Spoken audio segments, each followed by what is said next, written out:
Tu ne joueras plus jamais au foot de la même façon si tu comprends le jeu comme Kevin De Bruyne. Alors cette action, elle date de la saison 2022-2023, mais elle reste extrêmement intéressante à analyser.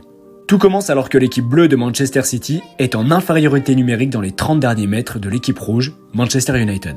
Grealish, l'ailier, rentre vers l'intérieur du terrain et son défenseur latéral comprend immédiatement qu'il doit prendre l'espace derrière lui. C'est ce qu'on appelle dédoubler.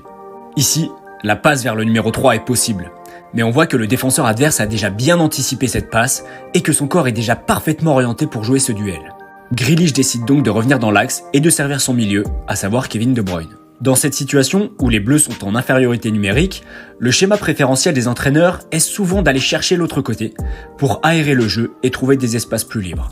En position de frappe, De Bruyne décide finalement de retourner dans la densité de joueurs, car il a identifié que le défenseur latéral était libéré de tout marquage dans un rayon de 10 mètres. Cette passe est vraiment magique, car aucun des défenseurs n'est prêt physiquement à intervenir vers le défenseur latéral.